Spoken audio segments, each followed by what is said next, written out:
Scott, welcome to Two Brain Radio. Hey, thanks for having me. Happy to be here. Yeah, we're really thrilled to have you. And I can't believe we haven't had you on before. But I think what we should start with is just the backstory of the Phoenix and where it all came from and what you do. Sure. So the Phoenix is a 501c3 nonprofit. We use the inherent transformative power of meaningful activities to help people who are healing from substance use and coming out of addiction, and people that choose to live sober also. And you come for the activities, but really what you're doing is building new friendships and creating positive coping mechanisms and starting to dream of what's possible in your sober life. So your world gets a lot bigger in recovery versus a lot smaller, which is what happens for a lot of folks who don't have something like the Phoenix. The program's free, and you just have to be 48 hours sober to be part of it. We're going to get into that. I love that concept of like making the life bigger instead of shrinking. So I'm definitely going to come back to that. But how did the Phoenix start? Yeah, really kind of born from my own experience. I got sober in Boston. I started in a boxing gym, and there was something, I had some self-esteem wounds and from childhood trauma, and I was trying to numb that pain with my drinking and drugging. And there's something about getting into the ring for the first time that started to transform and the way I saw myself, and I started believing in myself in a different way.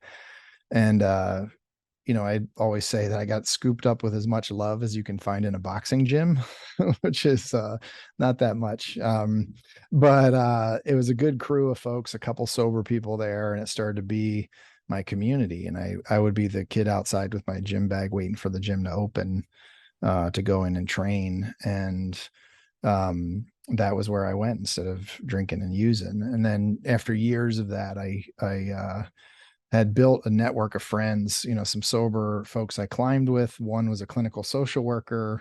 Another had worked in experiential education. And we thought we need to formalize this and create a pathway for other folks in recovery to, cross a finish line in a triathlon or climb a mountain or whatever it is. This is before CrossFit even existed.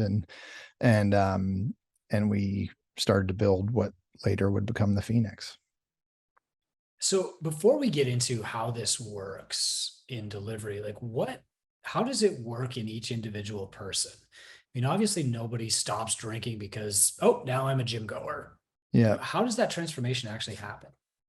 Yeah. Well, I think, um, see, I'm a big believer in sort of we don't talk enough about the why that we're drinking and using. I think a lot of addiction and, I refer to it more as people seeking emotional well-being externally, because it's hard to find that from within.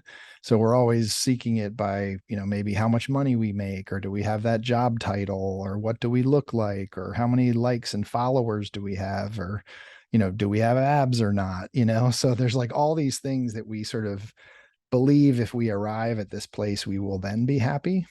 And then you start to realize that it's being happy in here that is really what's important, that helps you kind of feel fulfilled in life. And I think addiction is just one of those coping mechanisms that's, it's a more extreme one, and it's loud enough that you have to listen to it. And I think that's why so many people struggled with addiction have these big life transformations, because they have to listen to their negative coping mechanism, whereas other ones are more sort of insidious and maybe with us for longer. So I feel kind of actually fortunate that I was on that path.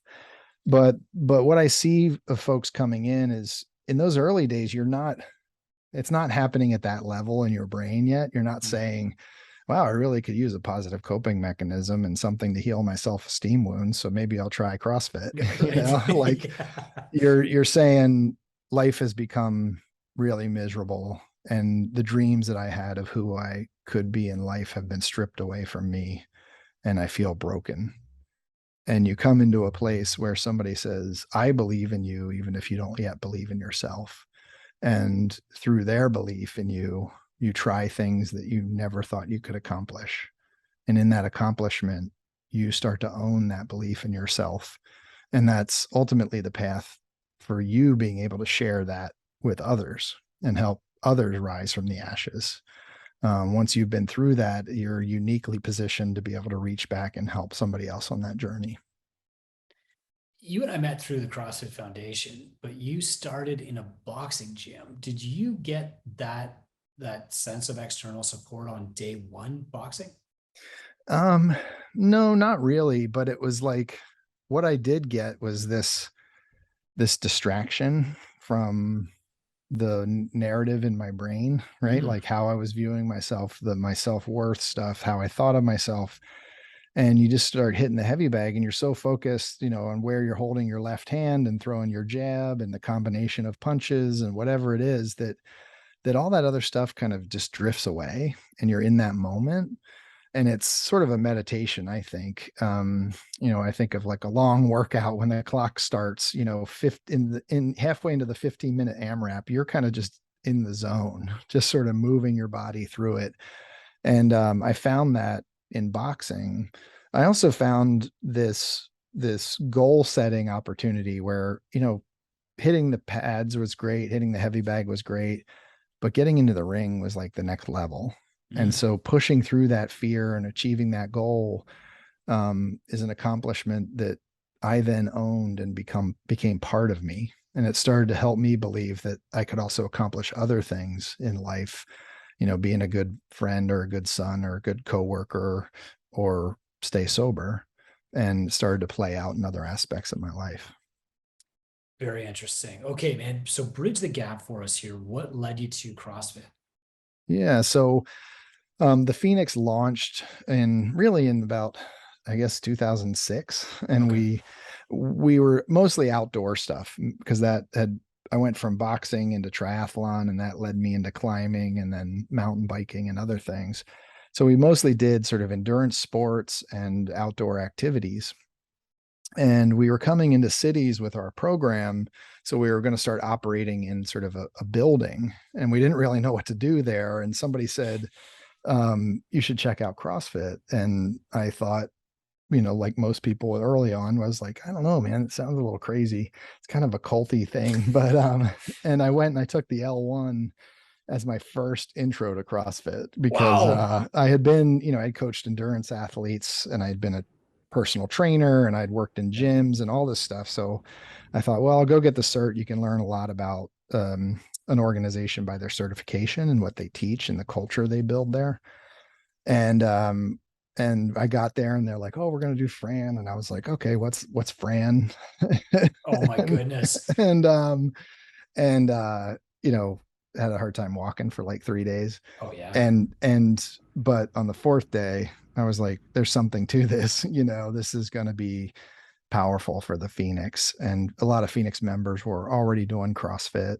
And I thought this is such a powerful tool to bring into cities as we had physical locations and in communities where, you can't ride a bike every day like you can in Boulder, Colorado, where Phoenix started.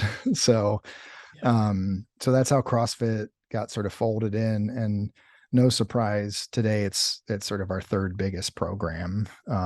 I'd say CrossFit, climbing, and yoga are our three big ones that Hmm. have the most attendance and are serving the most people nationally. I'm really interested in that. But a lot of the listeners to this podcast, they didn't go to a CrossFit level one certification circa 2006. Yeah. I went in 2007. Can you paint us a picture of what it was like back then? Yeah. It was interesting. I mean, my perception of it then was that the brand itself was still trying to establish itself Mm, as a way or the way. yeah. Um, so, I think it did it somewhat at the expense of other things. Like they talked about why it's so much better than training for a marathon, or why it's so much better than just doing one endurance sport. And I think Hmm. they didn't realize it probably then, but they were shedding some people by sort of devaluing what people were already doing Yeah. that was meaningful to them. And I think nowadays it's much more inclusive in that sense of like it's about the training modality, but it's also about the community that builds around it. And there was sort of an awakening that the community was really the magic around CrossFit. And the fitness is great, but but the community is what you stay for. So I've seen that change over the years. And I was definitely the only person in there who didn't know what Fran was.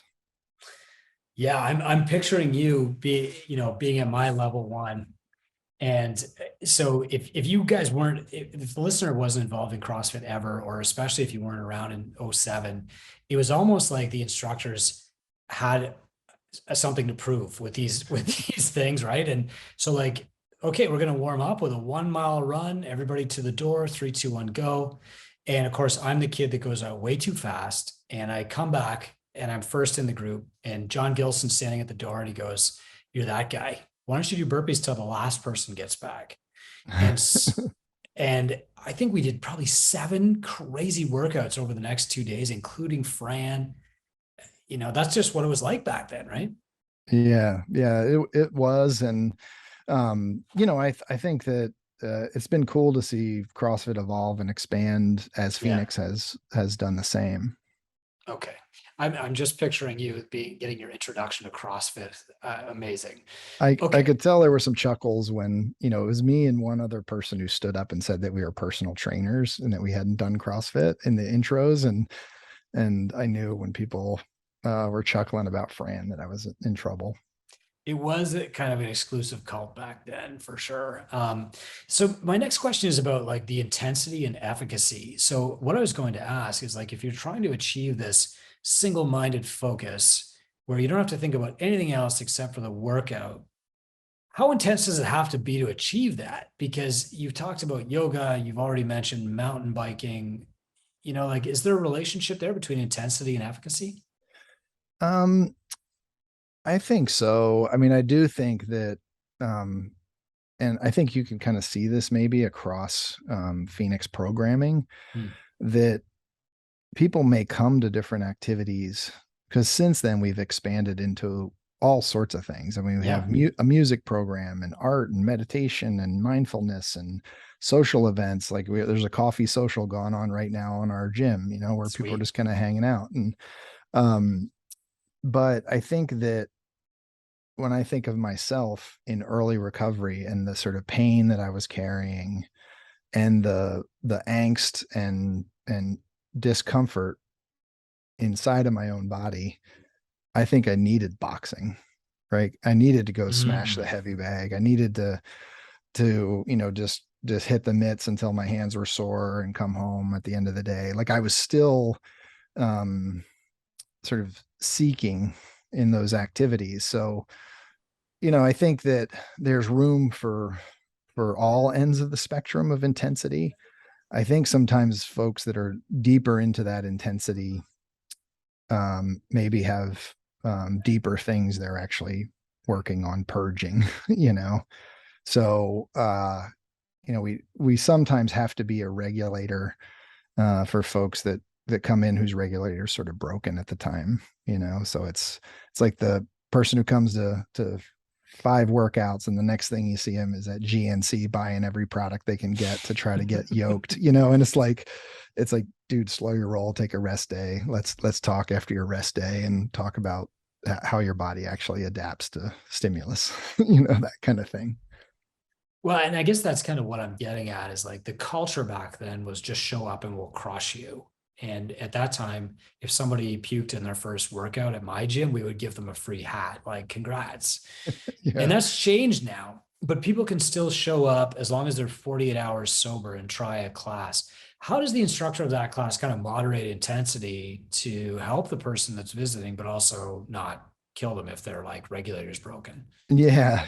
I mean, I do think we had to do some realize that we had to make coaching and training inside of the Phoenix hours a little bit more. Like Mm. we can go to L1, we can start our journey and evolution as a coach. But I always say to Phoenix instructors that the desired stimulus for today's workout is inclusion. That is the desired stimulus. If it's a push, if it's a pull, if it's a metabolic conditioning, if it's whatever it is, the real desired stimulus is inclusion. So even if the person isn't moving the body part or doing the movement that is for the day, but the scaling they're doing is keeping them in that building and connected to Mhm. people, then the coach has done a great job.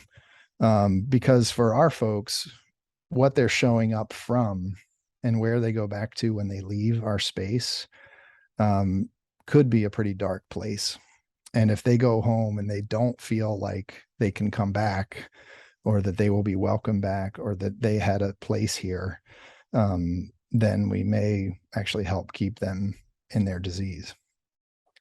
So when somebody's attending, they're brand new, it's their first visit. Are they attending a Phoenix specific class then? Yeah. So when you Mm. come in, we basically we have a mobile app. If folks go to the app store and they're interested in either volunteering to be a coach or run some Phoenix stuff, or if they themselves could use it, or somebody who could benefit from it, you pull down the Phoenix app. It just says a sober community, the Phoenix. There's a big red bird, which is right here. Super cool. Yep. Yeah, and you geolocate an event near you and you pop in. And the only requirement is 48 hours of sobriety. There is a code of conduct. It's sort of our ethos that you Mhm. have to adhere to be part of it. And that's really designed to create a nurturing environment, because so many of us have come from places that weren't so nurturing in our addiction story, and so we want to create that safe and supportive space so that maybe you come to Phoenix, you only have 48 hours sober. The next day you go out and drink and use. In reflection, you'll say, wow, Friday was amazing. I was surrounded by these incredible folks who believed in me. And the next day was the same old drama and heartbreak and whatever else I'm going through. I want to do more nights like I did when I went to work out at that place with those folks. Um, Mhm. so, we find it's really special if we can engage people, get them coming back their third time. That just shows a certain level of they're expressing a certain level of agency and desire to be engaged with the community. What is so special about the third time compared to the second or the fourth?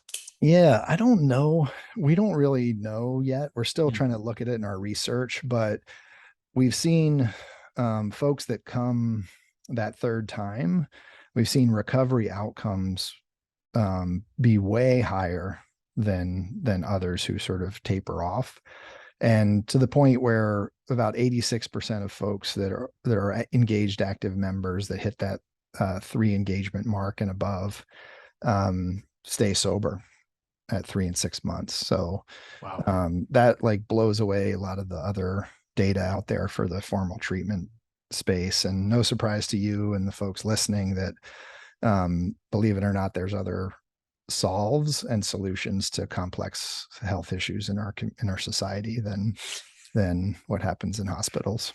So Wow, yeah. Not a shock to anybody listening, I don't think. But that three visit rule is something that you told me, I would guess 2017 maybe at the games, and it's stuck with me since.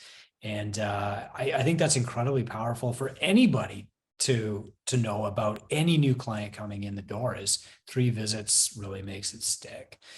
So you've got special classes for people who want to come in and they're 48 hours sober. They're coming to the Phoenix class. Are these coaches trained differently too, or are they coaches just from the regular gym or what? yeah, so someone at that activity is trained in the Phoenix model. Okay. So, oftentimes it is the coach. So a couple ways we scale. We have a few buildings of our own, and Hmm. working with Eric Rosa, we stood those up as CrossFit community centers. So they're essentially spaces where all of the blank time in our calendar, we try to bring in other nonprofits in the CrossFit space, Wow. to give them a home also. But we also scale through affiliates opening their doors to us and giving us those sort of off peak hours to run Phoenix programs. And so we're in 100 plus affiliates across the country and hoping to, double or triple that. And what often happens is a Sunday at 11 when there maybe isn't any class, and a volunteer from their gym who's been touched by addiction wants to be the L1. We might help them get their L1 cert, Hmm. But the gym owners giving us the space, or maybe the gym owner or coaches there themselves have been impacted by this through a loved one or themselves, and they end up coaching. We train them up in our model, which is really more about that psychological safety, creating a Wow. space um, where you can dare to try challenging things and feel supported in that sort of brave move. And and then if a coach just wants to coach and they have the CrossFit thing dialed and they want to lead the workout, but they want one of our volunteers to be the cultural guide, then we stand up a volunteer who will be at that event every Sunday helping them run that class. Do you offer that to gyms who don't have the wherewithal to run a Phoenix program? I'm just thinking like I loved every course I ever took through CrossFit, but the one that really helped me coach best was CrossFit Kids. And what you're explaining right now is it's hitting me as something I should know and most coaches should know. Yeah, I I think so. Um, I think that sometimes we can get into a rhythm of coaching and running our business or whatever it might be Mm. in a certain way. And so often when I do drop-ins and it's not a Phoenix event, and even coaches at Phoenix sometimes if they're newer, you go in, here's the workout, here's two ways you can scale it. Let's hit the clock and go. And they're Yeah. they're doing some great instruction, but CrossFit is infinitely scalable only if you scale it. But infinitely implies that there's a wide spectrum that we can work in. And rarely do I see people go into that spectrum of options in a way that they're really thinking about inclusion, right? Sometimes we get stuck in these mental models about how to coach. Like I remember somebody telling me once that the best way to get a strict pull up is to practice strict pull ups. And that's great if you can move your body weight off the ground. I'm Right. 280 pounds. I'm a big dude. I'm 6'3". If it's me from the earth, I got it. If it's it from the earth, I got it. If it's me from the earth, it's a lot harder. So, you Yeah. know, that's not going to work for me, especially if I was really deconditioned on my first day of sobriety, really. So I would imagine that would also apply to other gym owners, that you could think about your you want to make your addressable market bigger. You want to make your front door to your space bigger to draw in more people. To do that, you're going to have to think in a more inclusive way about what your athletes actually look like. I kind of ask coaches at Phoenix to look around the room and think about who's not here and how do we get Wow. those folks here. The folks that are already there, whatever you're doing is converting them into a member. But what about the people that aren't there? And how do we have to change the programming a little bit to make that possible? That's incredible. What an epiphany. And you're right about mental models. I agree. We recently went back to having lat pull down machines in my gym because if somebody's overweight, the best scale for a pull up is pulling down Yeah, a modified way, I think. Well, yeah, this is really, really great, man. So I know that you're big in the States. I know that you're expanding in Canada because a Phoenix affiliate, John Mack, sent me this email last week and said, hey, Chris, we need to set up a Phoenix program at Catalyst up in the Sioux. And I said, thanks, John. Scott's coming on the show next week anyway. But how does the Phoenix generally grow and what does it take to host a Phoenix affiliate?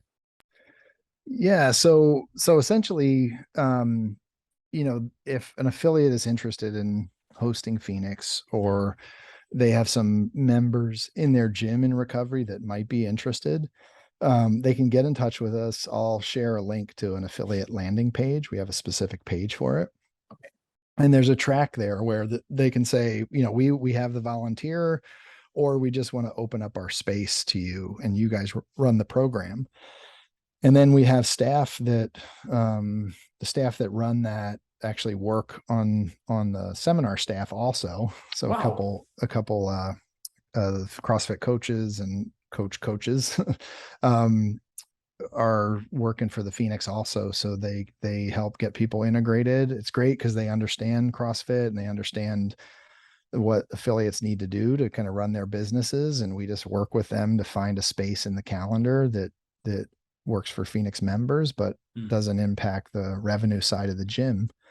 And I actually believe that there's opportunities in the future for even more revenue because of engagement with the Phoenix. I mean, mm, in part because you're picking a cause and you're stating that you care about it and you're going to make a supportive space. I think that is telling to potential members to your gym, yeah. the kind of culture that operates in that space. I also think that Phoenix can be a thought partner with you on how you might work with um, people in the more in the clinical space. So Mm, what we used to do back there's a window of time where Phoenix tried to operate our own affiliates, like where we were creating revenue and all that stuff. We realized that to run a good nonprofit and to run a good business in a totally separate space at the same time is really difficult. It's hard enough mm, just to do one well. Um, so we pivoted away from that and just work with other affiliates now. But we can help affiliates figure out how that local treatment center might bring a van load of people by for workouts consistently. Maybe there's a revenue opportunity there, that you're sort of running their fitness programming in your space. But what it's also going to do for Phoenix, the benefit for us is it's going to bring our core constituents and connect them to a space where Phoenix already exists. So mm. maybe I'm coming in that van's driving over a couple days a week, and there's some relationship between that treatment center and the affiliate owner. But when I leave treatment, I know that Saturday is still the Phoenix class, and I can still plug in there and be part of the community that's building. And folks in recovery are deeply loyal when somebody reaches out a hand to help lift us up. So chances are when they join an affiliate because they want to do CrossFit more than the couple classes a week that Phoenix has, they're going to join that affiliate Sure. that's shown that they care about them. I would guess with 90% certainty that there are programs in Canada that would actually drive some revenue into the gyms if you were doing a Phoenix type program. So I don't, it might be different in the States, but okay. So if people, well, let's first off, I don't want to just narrow our scope here, Scott. So you said that CrossFit is like the third most popular activity of the Phoenix. What are the other two? Yeah, climbing and yoga. So Climbing and yoga. Wow.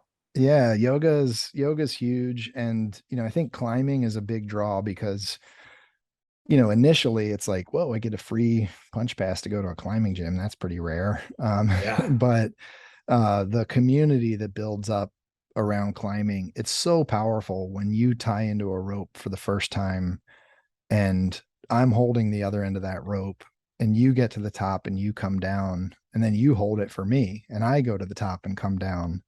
We are bonded in a different way. And I think that's what happens at Phoenix in general is we face a greater adversity together of the whiteboard workout or the climbing wall.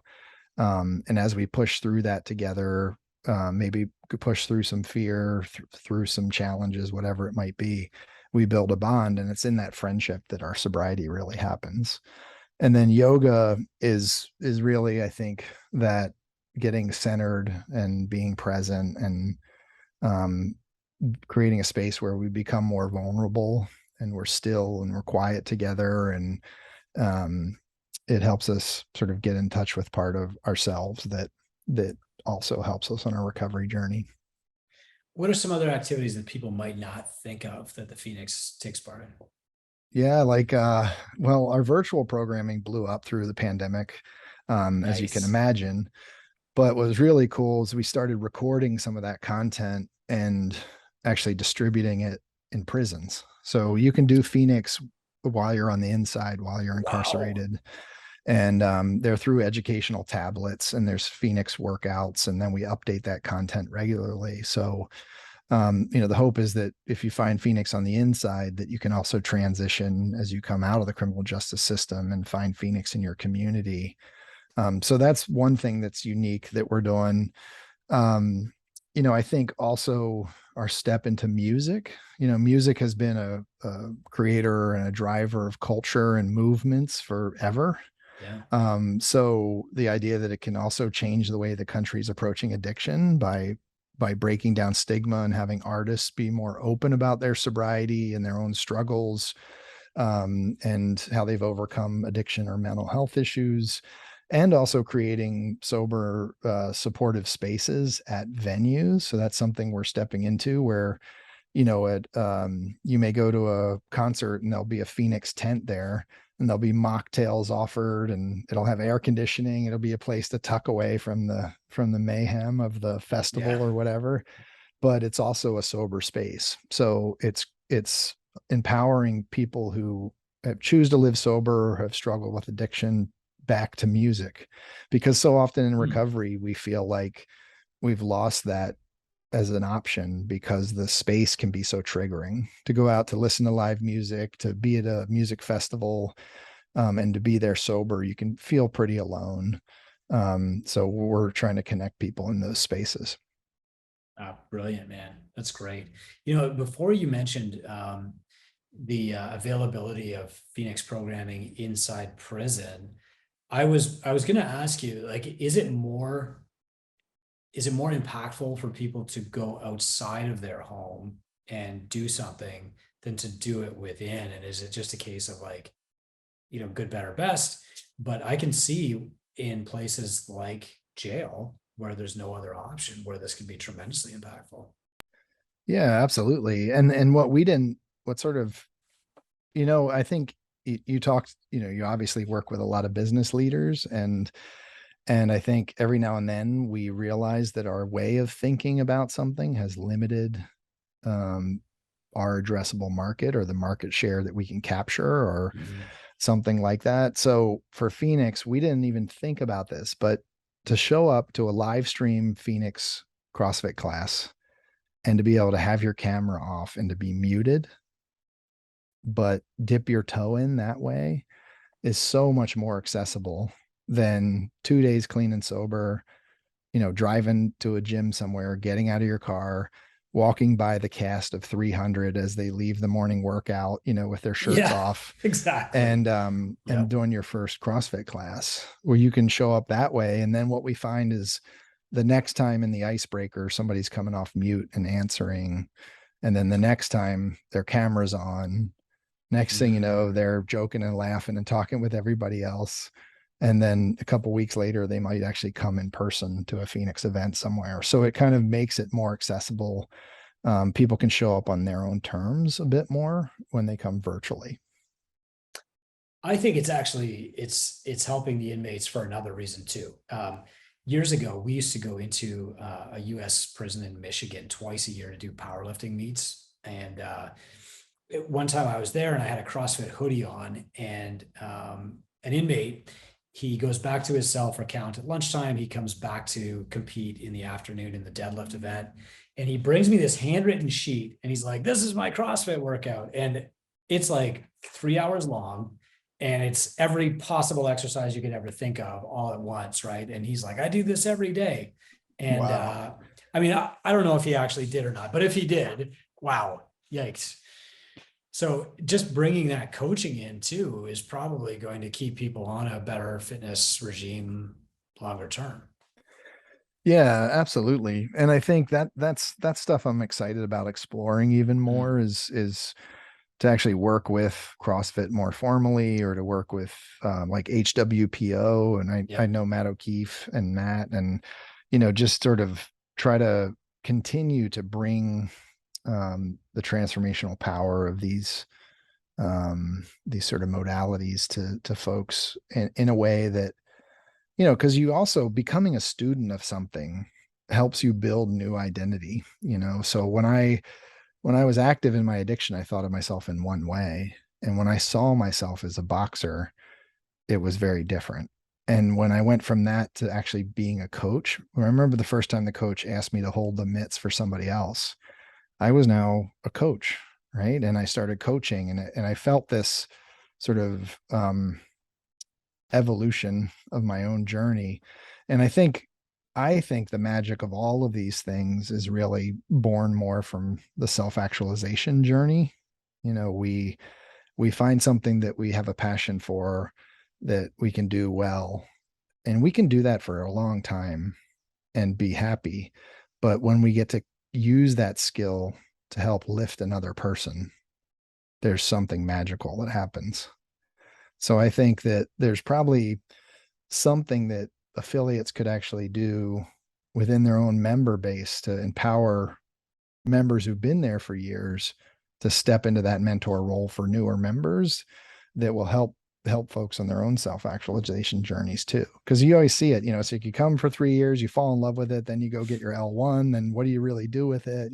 Like you're trying to figure out. But so anyway, I'm rambling a bit, but I think there's a lot of power in what you were talking about. Well, it's interesting to hear you talk about kind of the evolution of someone's identity. And I think you've answered my next question which was, are they better to just pick one thing and stick with that? Or are people better to try CrossFit one day, rock climbing the next, yoga the third? And it sounds like they're best to pick one thing and form a new identity around that. Yeah, I think that's where it starts. And then from Mm, there, it starts to probe out. So, it's mm. like, and we have that all the time, right? You have the person who looks at the whiteboard and they're like, oh, I'm a weightlifter. This looks like cardio, or whatever. And, Yeah. but that weightlifter interacting with the guy that never does anything but a metcon, so it's like they help each other grow. And so I think it's the same thing at Phoenix. Like you may come to yoga all the time, and then those movements that you're doing there, or you look at climbers and you're like, it's kind of similar in some ways. Like maybe I can Mm, try this on the wall. And at the same time, you're helping them get onto the mat and get a little more grounded and maybe work on um, some imbalances or whatever they developed in the climbing. And so I think there's a lot of mutual benefit in sort of bridging to other things once you really start to shift your identity. that's brilliant. Well, Scott, how can people become a Phoenix affiliate then? Yeah, you can just uh, email the Phoenix. If you go to our website, there's actually, I think, a tab for affiliate owners, Oh, or email us at info at the Phoenix, and let us know that you want to bring Phoenix to your affiliate, and we'll connect you to our CrossFit team, and they'll help you from there. And I will say that uh, we've looked at a lot of different ways to scale our organization. We went from 3 communities, in Colorado to, uh, over 40 states and 130 communities across the country. wow. And a big part of that is because of the entrepreneurial thinking and the community minded culture within CrossFit affiliates. The fact that gym owners across the country understand this is an important issue, it's affecting people that they love and that their members love, and they need to make space for Phoenix to grow into their gym, has brought us to places in the country we never could have imagined being able to expand to. So it's been really powerful. That's great, man. Thank you so much. And this has just been a great conversation. I'm going to put the links to the show notes in the show notes so that people can get in touch with you when they're ready. That would be great. Thanks so much for having me on, and thanks for the work you do. I think that evolving companies and businesses in a way that they can create this really positive impact in the world is how we change the system to something that makes more sense than what we're using now to address chronic illness and including substance use and other things. Thanks, man.